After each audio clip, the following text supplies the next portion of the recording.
This is part 3 of a series of 4 on the topic, Why do we take communion?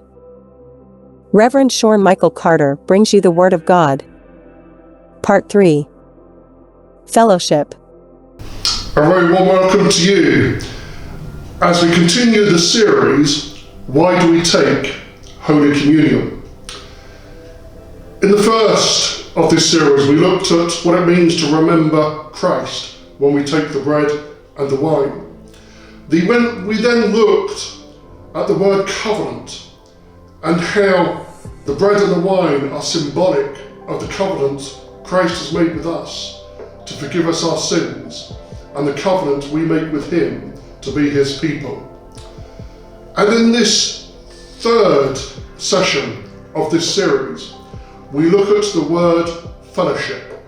I'm going to read from 1 Corinthians chapter 10, verses 16 to 17. The cup of blessing which we bless, is it not the communion of the blood of Christ? The bread which we break, is it not the communion of the body of Christ? For we, though many, are one bread and one body, for we all partake of that one bread. The Greek word for communion is a word Koinonia. Koinonia is a transliterated form of a Greek word which refers to concepts such as fellowship, joint participation, sharing, or communion.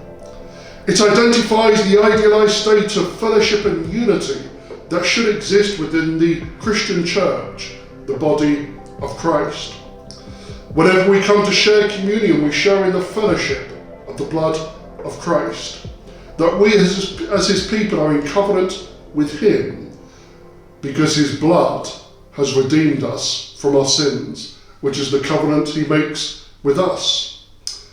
It is a fellowship in the body of Christ. We partake of one bread because we are one body, and we all share in that glorious fellowship with the Holy Spirit and with each other. And so that's why English translations of the New Testament often use that word communion, which means koinonia, originally in the Greek. It was a common day word used by Greek speakers of the day. Christianity isn't intended to be lived independently. The church was established with Christ at the head and people as his body. We are disciples, commissioned by Jesus Christ to go and make disciples of all nations, baptizing them in the name of the Father and of the Son and of the Holy Spirit, and teaching them to obey everything which he has commanded us. And so the word koinonia, what it means in the New Testament, is very important.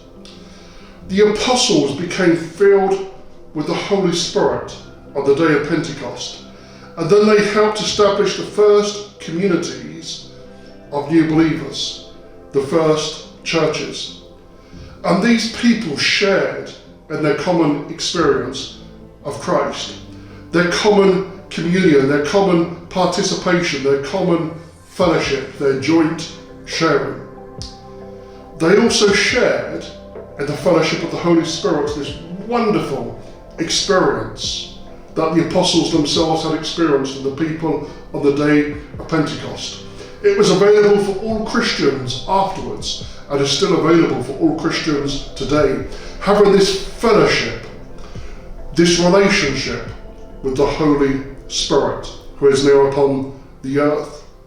The early church shared the aspects of living the Christian life together, and the concept of communion is exemplified in koinonia, and that's why the word is used in reference to taking the bread and taking the wine. Communion means sharing, which represents the communion Christ offered the disciples in sharing his body and blood during the Last Supper in a symbolic form. It's a practice Christians around the world do today in remembrance of the love that Jesus has for us and the sacrifice that he made. We share in spiritual gifts, serving each other with our spiritual gifts to build up the body of Christ. We share in hospitality. We can be hospitable to each other, offering food, shelter, clothing, and those things others may need. We share in our togetherness, where we can gather together for worship, for Bible study, for small group time, for meals and service opportunities, and for taking the bread and the wine. We share in our acceptance of one another. We can accept and include each other when one among us is weak in faith or is struggling. We share in our encouragement of each other. We can encourage and support each other and hold each other accountable for the lives we live when necessary. We share in our service, where we can serve each other, metaphorically washing each other's feet, and acts of helpful service that build up the body of Christ and bless our fellow brothers and sisters in Christ, and that sets an example for the world to follow. It's a sharing of our resources through our tithes, gifts and offerings, that God's work may be done in the world. It's the concept of pushing aside our own selfish concerns and embracing the fellowship and the life that Christ has called us to live together as Christians, as his church. So pushing aside our own selfish concerns, we embrace harmony, generosity and accord. It may be tough at times to embrace the concepts of Koinonia in such a self-orientated world, but we are called repeatedly to do so every time we take the bread and the wine. That's why it's important we are not holding grudges or offences towards our fellow brothers and sisters in Christ, but we deal with the issues that can sometimes come in between people who are part of the same fellowship. To take communion with a grudge or hatred in your heart towards another Christian is to take it unworthily, and it dishonours the very act of taking communion itself. So we are to examine ourselves before we take it. We are encouraged in the scriptures. We are given an ideal model of what Koinonia means, both in Jesus and in the disciples. Acts chapter 2 verses 42 to 43 says, "And they continued steadfastly in the apostles' doctrine and fellowship," Koinonia in other words, "in the breaking of bread and in prayers. Then fear came upon every soul, and many wonders and signs were done through the apostles." So we see there that the church continued in the apostles' doctrine. They were being taught what the Christian faith means. They continued in fellowship. They continued in the breaking of bread, in the act of communion. They continued in prayer, and the power of God was released among them, and great miracles, we are told, were done. 1 Corinthians 12:13 says, "For by one Spirit we were all baptized into one body, whether Jews or Greeks, whether slaves or free, and have all been made to drink into one Spirit." The primary ministry of the Holy Spirit on the day of Pentecost was to weld Christian believers into a fellowship of Christian people united in their faith in Christ. Each one became a part of the body of Christ. They enjoyed that fellowship with Christ and with each other, that communion, that koinonia with Christ and with each other and with the Holy Spirit. 1 Corinthians chapter 1 verse 9 says, "God is faithful, by whom you were called into the fellowship of his Son, Jesus Christ, our Lord." The people of the Corinthian church were very individualistic, and Paul had to write to them to remind them that they were called to share in the sufferings of Christ. They were called into sharing the life to be found in Christ, and he was always reminding them of these basic truths. He wrote to the church of the Philippians and said this: "Therefore, if there is any consolation in Christ, if any comfort of love, if any fellowship of the Holy Spirit, if any affection and mercy, fulfill my joy by being like-minded, having the same love, being of one accord, of one mind. Let nothing be done through selfish ambition or conceit, but in lowliness of mind let each esteem others better than himself. Let each of you look out not only for his own interests, but also for the interests of others." So Paul is reminding them and calling them to a unity of mind and purpose. And that is one of the reasons why we take communion, in addition to the others. It's a reminder that we are called to be a united people under Christ. We're a people called with a purpose, which is the Great Commission, to tell the world about Jesus. And every time we take the bread and the wine, we remember what he did on the cross. And we also remember far greater truths. That he rose again from the dead, ascended into heaven, and that one day he will return again to this earth. And so many other times the word Koinonia is used in the New Testament. 1 John chapter 1 verses 3 to 4 says this: "That which we have seen and heard we declare to you, that you also may have fellowship with us. And truly our fellowship is with the Father and with his Son, Jesus Christ. And these things we write to you, that your joy may be full." So the church is called a fellowship of the Spirit. We have fellowship with God, fellowship with Jesus Christ, fellowship with the Holy Spirit, and we have fellowship with those who have the same faith in Christ. That we form a body of believers, a congregation, a fellowship, a church. A church created by the Holy Spirit. When the Holy Spirit came, true Koinonia came to believers, to weld them, those individuals, into a fellowship. The church is at heart a fellowship of the Holy Spirit. That's why Christ is present amongst us by the Holy Spirit whenever two or three gather together in his name. Another word used for the church is ecclesia.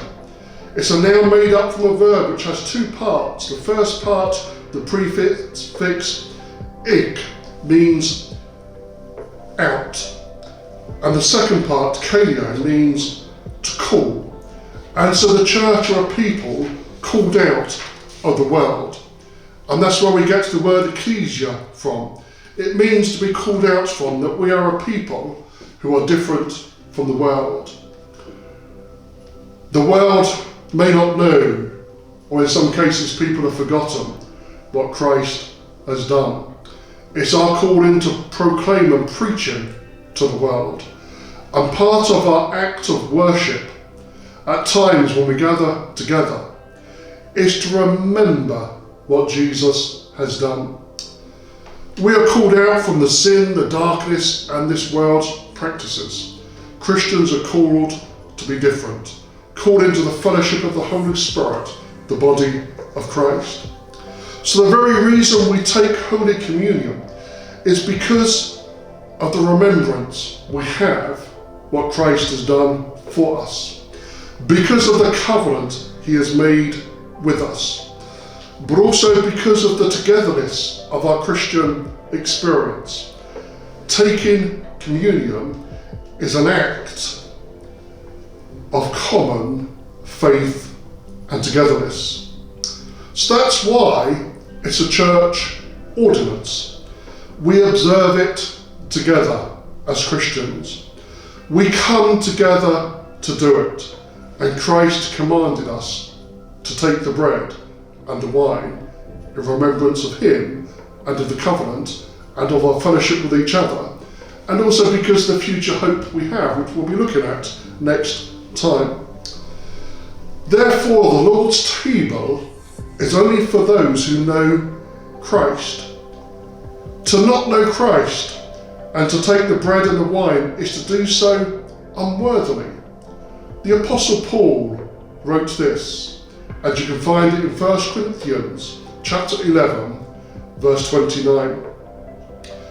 For he who eats and drinks in an unworthy manner eats and drinks judgment to himself, not discerning the Lord's body. So we are discerning Christ's body and what he has done for us at the cross when we take the bread and the wine.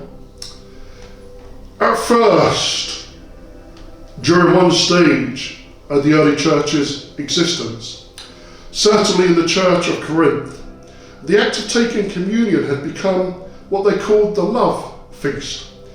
It was a full-blown meal in the church of Corinth, but it was being greatly abused. It caused many problems, and the people were divided and factious amongst themselves. And Paul is saying you're doing it unworthily when you come together and you're arguing and dividing amongst yourself. You're not recognising the Koinonia we have with Christ, with the Holy Spirit and with each other. And their individualistic attitude and their selfishness was causing the communion to be misrepresented.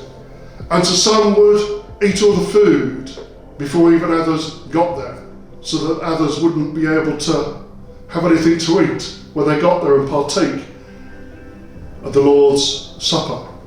Others were drinking too much and even getting drunk at it, Paul writes to the Corinthian church. So Paul encourages them to simplify it and to get back to the basics, to remember the reason why they took the bread and the wine. And so a more simplified version of taking Holy Communion by taking the bread and the wine and the words and the prayers we say in the scripture readings we read, it has great meaning and great significance today. The fellowship of the Lord's table defines the nature of the church. We gather at the table together to partake of the bread and the wine. We gather as one body of Christian believers, one fellowship, one congregation, with one faith, with one Lord, our Lord Jesus Christ. We are acknowledging our dependence upon Christ and we honour him. But we're also saying that we are united together as brothers and sisters in Christ and we regard each other. And so it's not good to hold ourselves aloof from the fellowship of believers. It's not good when we are offended with others and refuse to make efforts to put things right with them. Because Holy Communion also teaches us the holiness of the church. It's a holy table because it is the Lord's table.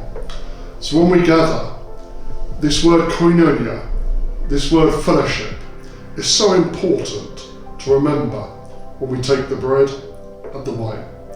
God bless you, and join me next time as we will look at our final word and the reason we take communion, which is the word hope.